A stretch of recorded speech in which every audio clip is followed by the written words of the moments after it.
They called her obsolete. They said she couldn't keep up. After 20 years of loyal service, they handed 50-year-old Secretary Margaret Maggie Price a pink slip and a cardboard box. Her boss, the young and ambitious CEO, claimed it was simple downsizing, but the real reason was a secret he thought was buried forever. He never imagined that the very security system he installed to watch his employees would become the silent witness that exposed his lies and revealed a truth more powerful than any corporate bottom line.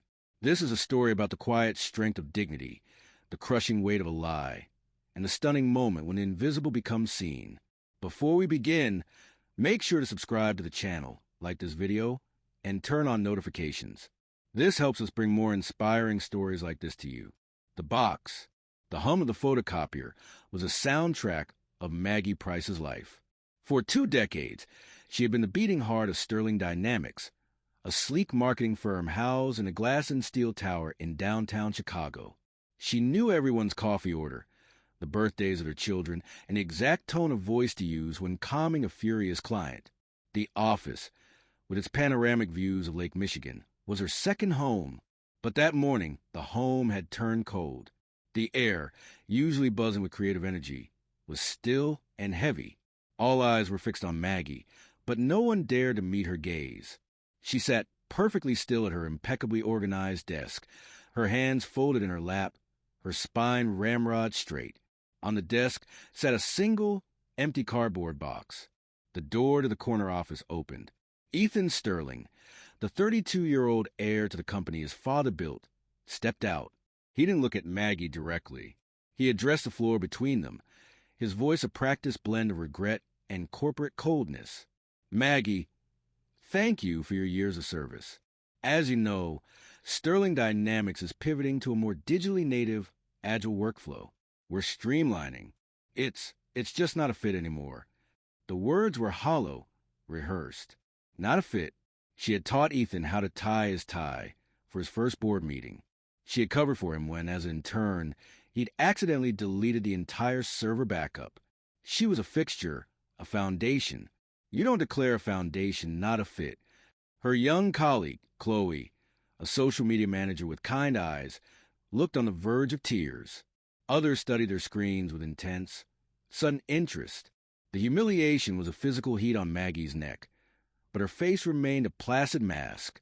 She would not give him the satisfaction of her tears. With a calm that surprised even herself, she began to place her personal items into the box. A framed photo of her and her late husband on their anniversary. A small, thriving succulent she'd nurtured from a cutting. The personalized mug that read, "World's Best Mom." Each item was a piece of her life, silently removed from the place it had occupied for so long. Ethan shifted uncomfortably, a flash of guilt crossing his features before being buried under a wave of impatience. HR has prepared a generous severance package, he said, as if reading from a script. And of course, we'll provide a glowing reference. The irony was bitter. A glowing reference for someone he was effectively declaring obsolete. As she lifted the box, its weight felt like the weight of her entire career. She took one last look around the office, at the colleagues who were now former colleagues, at the view she loved, at the man who had just erased her without a second thought. She walked out without a word, her head held high, leaving a silence behind her that was louder than any goodbye. The elevator door slid shut, enclosing her in a tomb of quiet. Only then, as the numbers above the door began to descend, did a single, traitorous tear escape and trace a path down her cheek. She had no idea that high in the ceiling corner of the office she'd just left, a tiny black lens of a newly installed security camera had captured it all. The Whisper Network. The first week of her unplanned retirement felt like freefall. The structured rhythm of her life, the morning commute, the lunch hour, the evening wind down, was gone, replaced by a vast, echoing emptiness. Maggie's daughter, Sarah, was furious on her behalf. "It's ageism, Mom. Pure and simple," Sarah declared, pacing in Maggie's cozy, sunlit kitchen. He wanted a cooler image. Someone younger, he can pay less. He can't just fire you for being 50. He just did, honey, Maggie said, stirring her tea. Her resignation was a stark contrast to Sarah's fury. He owns the company. His reason is the only one that matters. But quiet rebellion was brewing within the sterile walls of Sterling Dynamics. The official story was restructuring, but the water-cooler whispers told a different tale. Chloe, gutted by the loss of her mentor, couldn't let it go. Over lukewarm coffee in the break room, she confided in Ben, a grizzled, empathetic IT specialist who had been with the company since its infancy. "It's not right, Ben," Chloe whispered, her voice tight with emotion. Ethan was looking for a reason. Last month, he asked Maggie to set up a TikTok strategy for a retirement fund client. She politely suggested it might not be the right demographic. He was livid, said she was resistant to innovation. Ben frowned, his fingers pausing over his keyboard. "I heard something else, too. Rumor is he's bringing in his college buddy to oversee administrative operations. A guy named Jason. Salary is half of Maggie's." The pieces were falling into a disgusting, familiar picture. Ethan hadn't just fired an employee. He had dismantled a legacy to save money and install a yes man. The morale in the office plummeted. Laughter was scarce. Trust was broken. Everyone was wondering who would be next on the agile workflow chopping block. Meanwhile, Maggie's severance package arrived. The covering letter was a masterpiece of corporate insincerity, but the number on the check was an insult. It was a fraction of what she was owed, a calculated move counting on her being too tired to fight. It was a final straw. The dignified silence she had maintained began to crack, revealing the steel beneath. She made a phone call. Not to a lawyer. Not yet. She called Ben in IT. They had always been friendly. He was the only one who understood the company's digital nervous system. "Ben, it's Maggie Price," she said, her voice steady now, laced with new determination. This might sound strange, but Ethan mentioned something about new security cameras being active. "Is that true?" Ben was silent for a moment. "Yeah, Maggie. He had me install a whole new system last month. Said he wanted to optimize workflow monitoring. Cameras in the main areas, his office, even the reception." Maggie's heart began to hammer against her ribs. She remembered the day Ethan had praised her for handling a difficult client call. He had been standing in a very specific spot in his office, a spot where, weeks later, he had angrily accused her of insubordination and undermining his authority. "Ben," she said, her voice dropping to a whisper, "where's the footage stored?"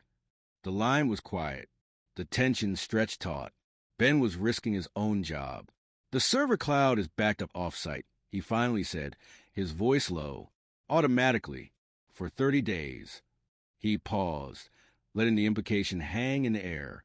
The footage from her firing, and the incident that likely precipitated it, might still exist. He'd have a record of the access logs, Ben added, a note of warning in his voice. If anyone were to look. Maggie thanked him and hung up, her mind racing. She was no longer a dismissed secretary. She was a detective on the trail of her own stolen dignity. The hunt was on. The keylogger. The following days were a masterclass in quiet investigation. Maggie, from her kitchen table, became the general of a small, secret army. Chloe, from inside the office, became her eyes and ears. Using a personal email account, Chloe fed Maggie information. Ethan scheduled his moods, the arrival of a new hire, Jason, who was already proving to be incompetent, but they needed proof. Concrete, irrefutable evidence. Ben's warning about the access logs was the biggest hurdle. They couldn't just download the footage without setting off a digital alarm bell for Ethan. It was Sarah, a digital native, who proposed a risky, brilliant solution. "He's arrogant, right?" she said. "Thinks he's the smartest guy in the room. He probably uses the same password for everything." The plan was born, a phishing email. It was a long shot, but Ethan's ego was their best weapon. Posing as a prestigious business awards committee, Chloe sent a congratulatory email to Ethan's personal account, informing him he was a finalist for Young Innovator of the Year. To view the details and the other nominees, he needed to log in through a provided link, a fake portal Sarah had built overnight. They held their breath. For hours, nothing. Then Chloe's message pinged on Maggie's phone. He's complaining the link is buggy, but he tried to log in 3 times. Sarah's trap had worked. The fake portal had captured his username and his most commonly used password. It was unethical, a violation of privacy, and probably illegal. But faced with a giant who had broken the rules first, Maggie felt no guilt. This was about survival. Now, they had a key, but they still needed a locksmith. They needed Ben. Maggie called him again, this time laying all her cards on the table. She told him about the password, about the plan. She expected hesitation, refusal. Instead, Ben sighed, a sound of weary resignation. I've been here since his Father's Day, he said. Arthur Sterling would have never done this. He built this company on loyalty. Ethan is tearing it down for profit margins. What do you need me to do? The plan was set in motion. The next day, during a long, boozy client lunch Ethan would undoubtedly attend, Ben would act. From his terminal in the IT closet, using the stolen credentials, he would access the off-site server. He wouldn't download anything. He would simply search the archive footage for 2 specific dates and times, the day of the client call argument and the day Maggie was fired. If the system logged the access from Ethan's own account during work hours, it would look perfectly normal. It was their only shot. The clock ticked past 1 p.m. Maggie and Sarah sat at their kitchen table, staring at their silent phones, the tension so thick it was suffocating. Every minute felt like an hour. Had Ben been caught? Had the password been changed? Was this all for nothing? Suddenly, Maggie's phone lit up. It wasn't a text. It was an email from Ben. The subject line was blank. The body contained only 2 words. Got it. Attached were 2 video files. Maggie's hand trembled as she clicked the first one. The video loaded. There she was in Ethan's office. She saw herself, calm and professional, explaining the demographic data to Ethan. She saw him wave her concerns away, then become increasingly agitated. Then, the audio was crystal clear, his voice sneering and condescending. Maybe if you weren't so stuck in your antiquated ways, you'd understand the vision, Maggie. It's this kind of thinking that makes me wonder about your future here. It was a threat, a direct, unambiguous threat made weeks before the restructuring. She didn't need to watch the second video, the one of her firing, to know the truth, but she did. She watched herself pack her box with dignity. She saw the pained looks on her colleagues' faces. She saw Ethan's cold impatience. The truth wasn't hidden. It had been recorded, archived, and waiting. They had it. The silent witness had spoken. The all-hands meeting. 1 week later, a mandatory all-hands meeting was called at Sterling Dynamics. The staff filed into the open plan area, murmuring with nervous energy. Rumors of a takeover, more layoffs, and plummeting client satisfaction swirled. Ethan Sterling stood at the front, a projector screen behind him. He looked confident, even smug. Team, he began, his voice echoing in the anxious room. I've called this meeting to address some rumors and to turn the page on recent distractions. As we continue to streamline for peak efficiency, it's important to remember that progress sometimes requires difficult choices. He was about to continue his corporate speak sermon when the main doors to the office swung open. Every head turned. Maggie Price stood there. She was not dressed in her usual office attire. She wore a simple, elegant navy blue dress. Her posture was not that of supplicant.